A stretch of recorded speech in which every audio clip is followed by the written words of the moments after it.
Vamos dar continuidade, então, à nossa aula, né? Nós tínhamos pausados falando sobre a NR32.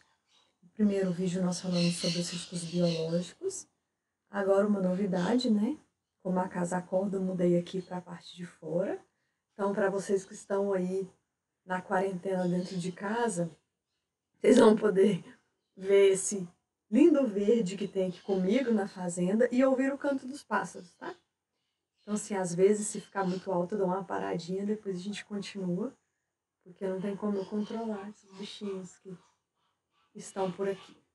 Então, vamos continuar falando sobre a NR32. Nós vamos falar um pouquinho agora sobre os riscos químicos. Risco químico também é um risco muito frequente que nós temos nos estabelecimentos de saúde. E o que ele é? Ele nada mais é que a exposição a agentes químicos presentes no local de trabalho de diversas formas de apresentação.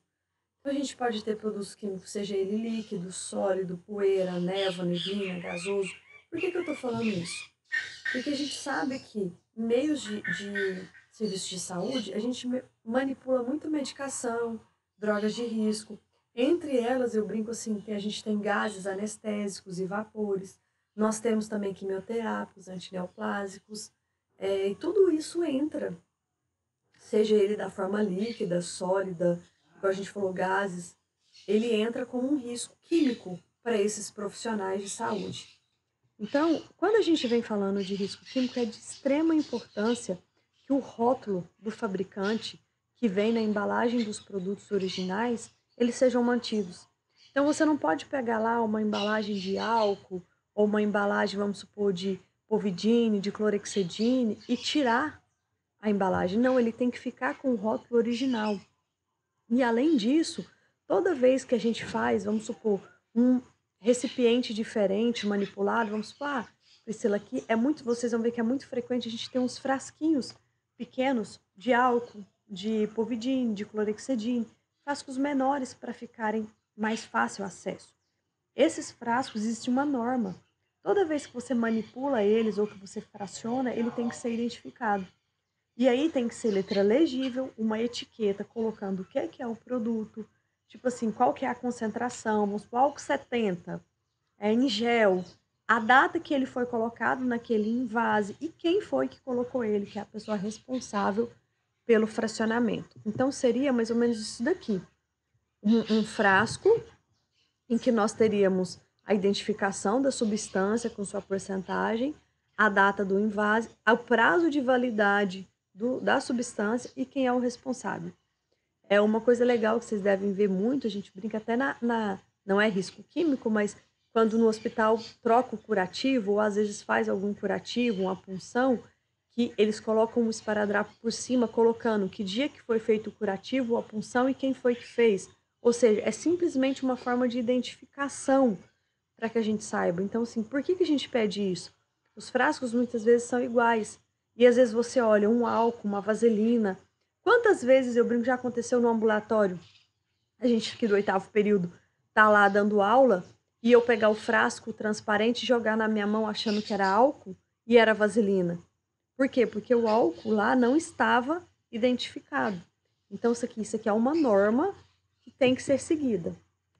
O PPRA, na parte em que ele fala para a gente sobre esses riscos químicos, ele deixa muito claro a necessidade de fazermos um inventário de produtos químicos, ou seja, dentro do programa de prevenção de risco, vai ter um inventário, cada produto químico utilizado, ele vai ter uma ficha. E nessa ficha vai ter que estar descrito todas as suas características e formas de utilização, quais são os riscos que ele traz ao trabalhador, quais as medidas de proteção, tanto coletiva quanto individual, nós temos que ter, como ele tem que ser guardado ou estocado, e em casos de emergência, qual é o nosso procedimento. Ou seja, tudo isso fica numa ficha. Só que lembrando que essa ficha ela vai estar anexada ao PPRA. Porém, uma cópia dessa ficha química ela tem que estar no local de uso. Então, vamos supor, o álcool 70, ele vai ser usado no posto de enfermagem.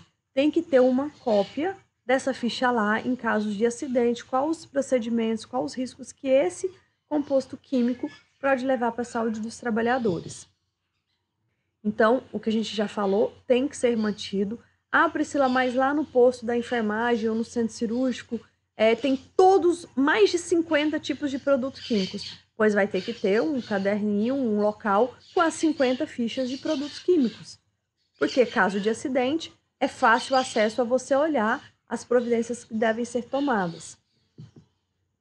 E aí, uma coisa muito importante para a gente é em relação aos gases medicinais. Nós sabemos que quando a gente está falando de risco químico, aqueles simples, nos quartos, tem aqueles bocais que a gente coloca sempre nas paredes com oxigênio, ar comprimido para a gente usar, muitas vezes para aspirar, essas coisas todas, quando precisa de oxigênio do paciente, eles também são riscos químicos. Então, assim, e existem alguns cuidados, vamos supor, o local onde a gente vai colocar o hidrogênio e o acetileno, que são gases inflamáveis, não pode ser armazenados próximos do oxigênio e do óxido nitroso. Por quê? Os gases inflamáveis em contato com os gases oxidantes, eles podem gerar explosão. Então, existe uma regra que os locais onde eles são armazenados, eles devem ficar a mais de 8 metros de distância um do outro. Tudo isso vem descrito na norma regulamentadora. Então, assim, até mesmo esses locais onde você tem os ductos, né? Igual vem o oxigênio para os quartos, quando tem vazamento, tem que ser comunicado. Existem as pessoas próprias para estarem indo lá mexer. Não é você, não, vou ali ver como é que está a tubulação, onde é armazenado o oxigênio. Provavelmente você não vai conseguir entrar. Por quê? Porque nesses locais são só pessoas autorizadas que sabem as regras e como vai ser manipulado. Outra coisa que é de extrema importância, gente, gases e vapores anestésicos. Muitas vezes as anestesias gerais, elas utilizam gases inalatórios. Eu falo, não é a anestesia geral venosa que é feita na veia, é a anestesia inalatória. Quando vocês prestem atenção, o anestesista ele vem com uma máscara, coloca e liga o vapor. E aí, muitas vezes, a gente tem contaminação da sala cirúrgica por esses agentes inalatórios. Quando? Muitas vezes tem vazamento durante a administração.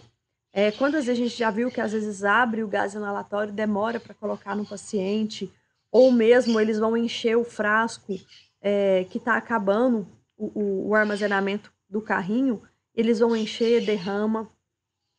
Às vezes não desliga a válvula de controle de fluxo de oxigênio e continua exalando esses gases. Por quê? Porque nós estamos ali dentro. Vai ter várias pessoas ali dentro que muitas vezes podem estar sob esse efeito de gases inalatórios. E a gente tem que lembrar o que? A gestante, ela tem que ser retirada dessas áreas de gases inalatórios. Então, vocês que são estudantes, que muita gente sempre brinca, se tiver grávida, tem que avisar. Por quê?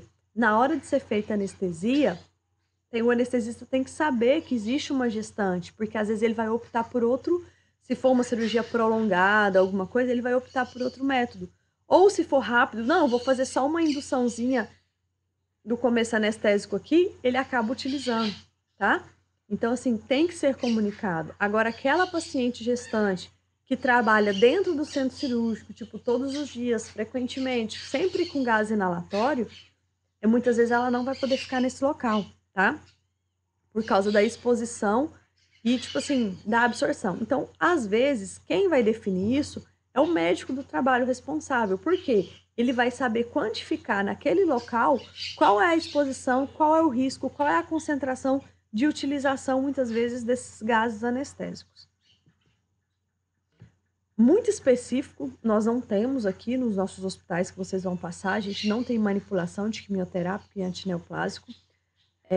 Então, assim, são medicamentos, a gente sabe, utilizados no tratamento de câncer, são altamente tóxicos, que além de provocar mutagênese, teratogênese, carcinogênese, de diversos riscos.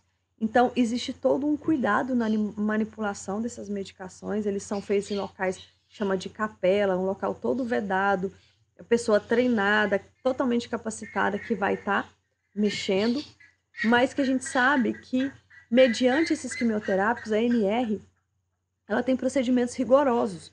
O que é isso? É a área exclusiva, acesso restrito aos profissionais envolvidos nessa área, E aí a pessoa tem que ter, no mínimo, vestiário de barreira com dupla câmara, ou seja, não é o nosso simples jaleco. A sala de preparo de quimioterápicos, onde os quimioterápicos eles vão ser fracionados, a gente fala em capelas, que são um dispositivo de alta segurança vedado para que não disperse no ambiente.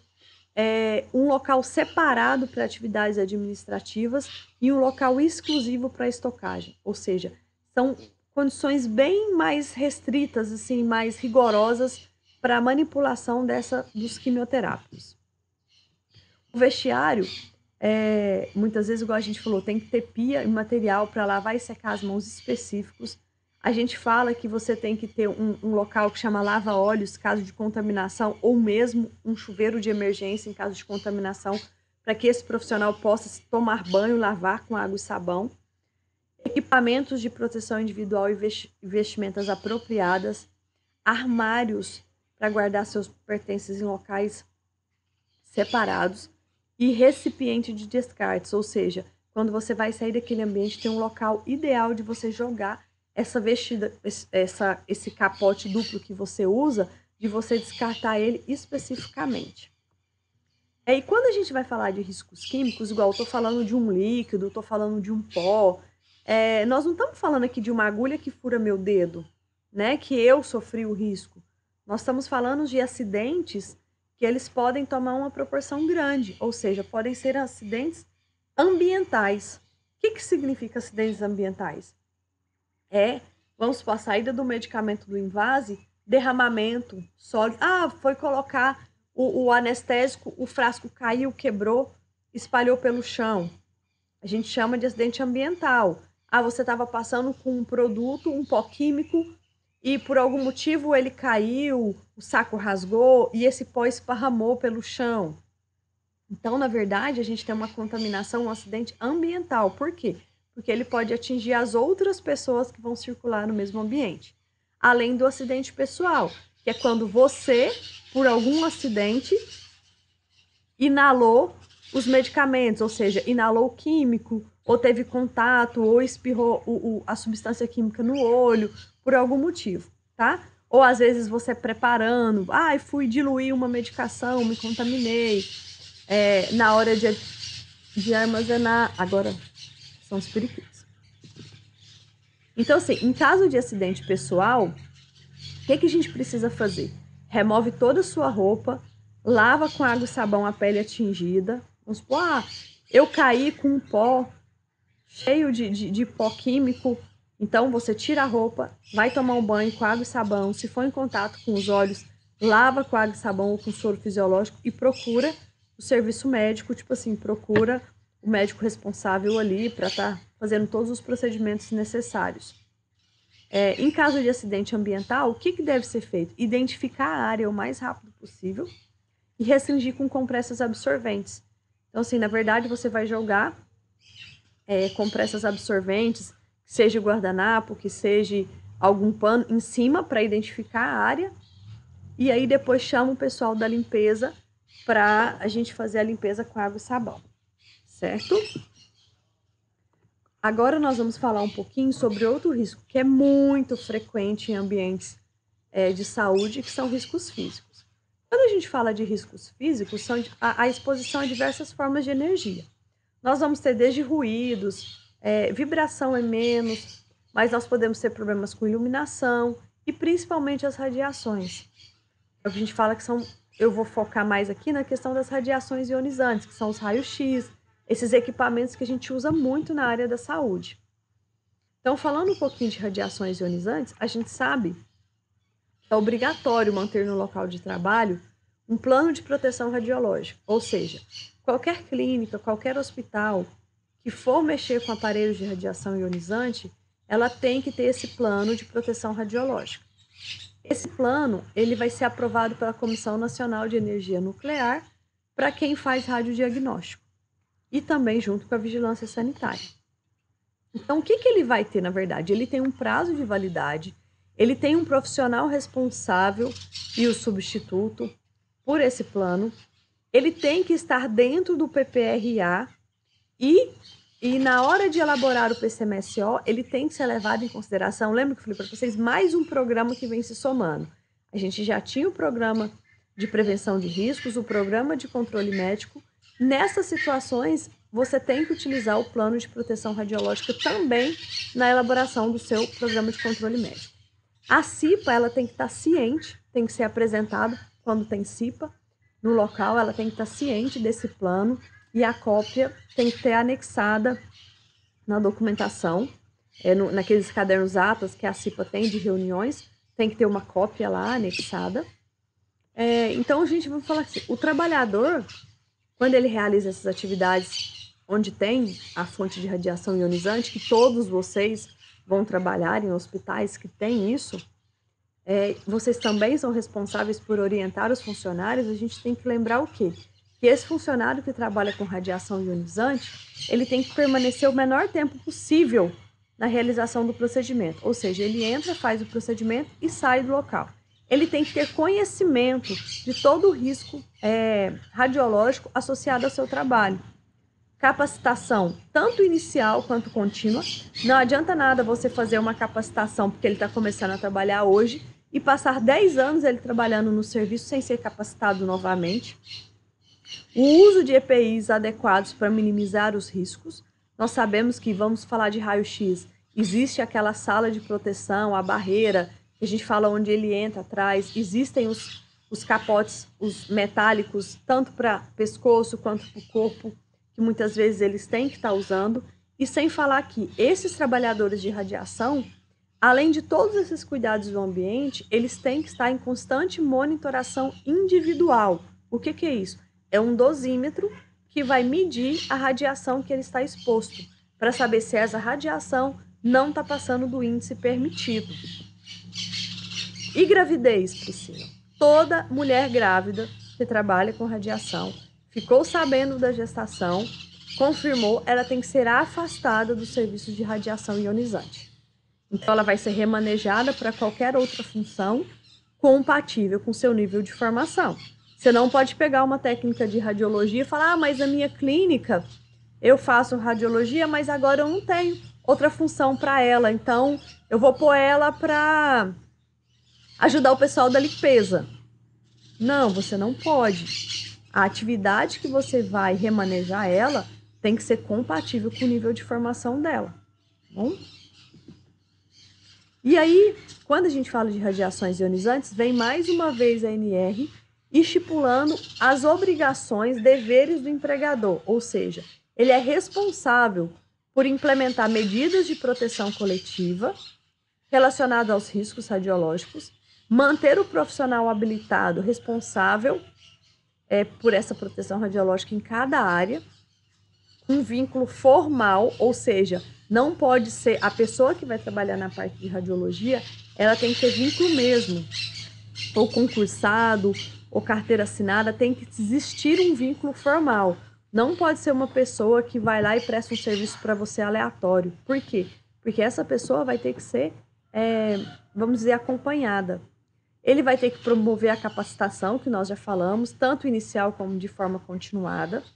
Manter o registro individual desses trabalhadores nas capacitações, ou seja, teve uma capacitação, tem que ficar registrado quem foram os funcionários, os trabalhadores que fizeram essa capacitação. Ele tem que fornecer ao trabalhador por escrito ou recibo todas as instruções relativas aos riscos radiológicos, proteção adotados. Então, se não basta apenas você falar, você tem que dar um papel, quais são os riscos, quais são as instruções, e coloca o funcionário para assinar de que ele recebeu, dando ciência. Tem que dar ciência também dos resultados e doses de referência à exposição de rotina, acidentais e emergenciais. Ou seja, cada trabalhador e ao médico coordenador foi lá, fez a exposição, fez a dosimetria, pegou o resultado. Isso o trabalhador tem que estar ciente do valor dele, o médico coordenador tem que estar ciente dos valores encontrados, tá? O registro individual dos trabalhadores tem que ser mantido no local de trabalho à disposição de inspeção, ou seja, esse registro que a gente tem de quem são os funcionários que trabalham ali, quando chega uma fiscalização, ele tem que saber quais são os registros individuais, e nesses registros, muitas vezes, vai estar anotado as doses do dosímetro, vai estar anotado acidentes ocupacionais, tem todo um registro anotado. O prontuário clínico individual, sério, gente, previsto na NR30, fala que ele tem que ser mantido por 30 anos após o término da ocupação. O que é isso?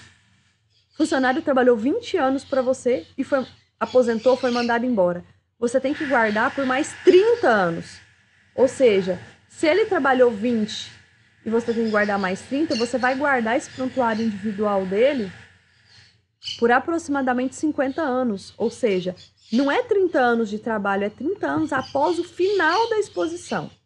E aí, lembrando agora a gente falar um pouquinho sobre disposições das salas de raio-x. Acho que vocês já devem estar cansados de saber, todo mundo vê aquela luzinha vermelha na porta, escrito raio-x, entrada restrita, ou escrito raio-x, entrada proibida para as pessoas não autorizadas, e a sinalização vermelha. E quando essa sinalização está acesa, significa que está proibido a entrada. Nem você que é médico, nem um super-homem, nem ninguém. Porque se a luz vermelha está acesa, ele vai fazer o exame. Ele vai emitir radiação. Então, ninguém pode entrar. A partir do momento que a luz está apagada, você pode bater na porta. Geralmente espera eles abrirem para você saber se você pode entrar ou não. Bom? Então, eles têm que ter portas de acesso das salas. Devem ser sempre fechadas, principalmente durante a exposição. Não é permitido de forma alguma, não, vou tirar um raio-x aqui, deixar a porta da sala aberta. Ela já todo o ambiente da sala já é preparado para isso, para bloquear as radiações. Não pode, gente, ter 2 aparelhos de raio-x na mesma sala. Então, vocês podem sempre observar, cada sala que tem um aparelho de raio-x é uma sala individual. Ah, não, vamos dar um jeitinho aqui, vamos colocar 2, que a gente faz 2 exames juntos. Não pode, isso é proibido, tá? E aí tem a câmara escura, que é onde vai ser revelados os raios-x. Tem que ter um sistema de exaustão e uma pia com torneira para higienização, lavagem das mãos, até às vezes em caso de algum tipo de contaminação, tá utilizando a pia para lavagem. Então, nós falamos um pouquinho sobre riscos biológicos, químicos e físicos. A NR32, ela também aborda uma diversidade de coisas, desde como é feita a lavanderia, como é feito... Licença. Como é feito a parte de resíduos. E resíduos é uma coisa bem legal de nós estarmos discutindo. Por quê? Existe uma regra, existe uma série de normas, tanto para o descarte de resíduos perfluorocortantes, como os resíduos hospitalares mesmo. Então, quando nós vamos falar de resíduos perfluorocortantes, todo mundo conhece, né? A caixinha amarela, que vem um buraquinho na frente, que é onde todos nós devemos colocar os nossos resíduos perfluorocortantes dentro dessa caixa. O que vocês não sabem é que essa caixa, ela não pode estar no chão, ela não pode estar em cima de pia, ela tem que ter um suporte exclusivo. E detalhe, as pessoas que trabalham no local têm que visualizar a abertura. Então, não adianta você pegar e colocar alto, onde a sua funcionária, muitas vezes, ela tem 1,50 m. Ela não consegue enxergar o bocal para jogar. Não, então tem que estar disponível para todo mundo visualizar a abertura e não pode encher. Ah, não, então vamos aproveitar aqui, ó. Vamos encher até quase derramar, porque para não ficar comprando outro. Não pode, gente. O enchimento é até 5 centímetros do bocal. Então, ela chegou de resíduos até 5 centímetros, ela tem que ser fechada, ela é colocada no local para o pessoal da coleta de lixo recolher. Então, não pode encher até derramar. Bom? E outras coisas que muitas vezes as pessoas têm dúvida em relação aos sacos plásticos, que nós vamos usar para condicionar os resíduos de saúde. Eles também têm uma série de regras. Você não pode encher o saco até derramar. Ele só pode estar cheio até 2/3 da sua capacidade. E eles têm que ser fechados de uma forma em que mesmo que o saco vire ou coloque outros sacos por cima, alguma coisa, que ele não derrame. Tá? E retirados, vamos supor, você usou aqui no centro cirúrgico, fechou o saco, ele não pode ficar ali no centro cirúrgico até a coleta. ele tem que ser retirado imediatamente do local em que ele foi gerado. Assim que ele encher e fechou, ele tem que ser retirado desse local. Ele tem que ser mantido íntegro até o pessoal da coleta levar ele para tratamento à disposição final. Ou seja, o saco não pode ir rasgado. Então, muitas vezes a gente já viu em reportagens sacos amontoados a céu aberto, em pátios de hospitais, porque a coleta do lixo entrou de greve. Então, assim, esses sacos eles têm que ter um local específico para ser acondicionado até a coleta. Por quê? É de responsabilidade do dono do estabelecimento, do responsável técnico do estabelecimento, por manter esse lixo íntegro até a sua coleta, até ele chegar na sua disposição final. E aí nós temos algumas classes de lixo. Classe 1 são lixos que nós produzimos em casa, são os resíduos domiciliares.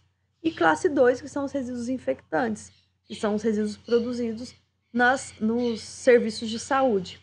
Então, vocês vão ver pela foto, os resíduos infectantes, no saco, ele tem um emblema específico de resíduo infectante.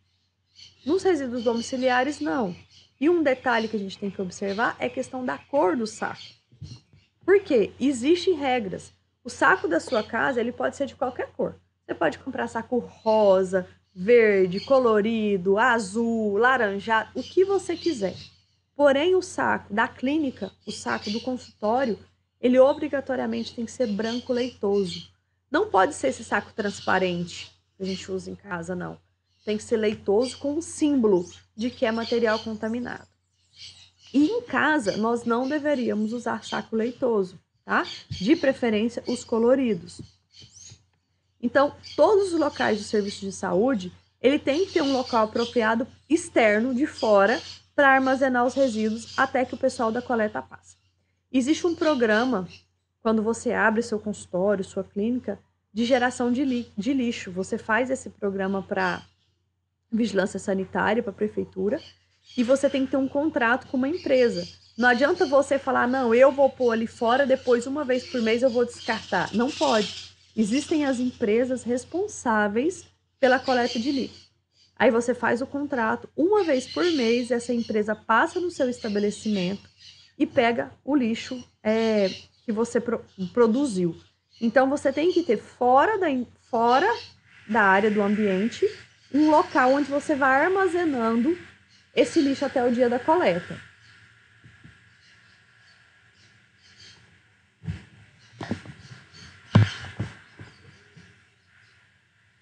Só um minutinho. Acho que meu pai tá mexendo com alguma coisa ali na oficina das máquinas. Aí fica esse barulhinho legal. Ainda bem que hoje eles não estão cortando o pé de manga, senão...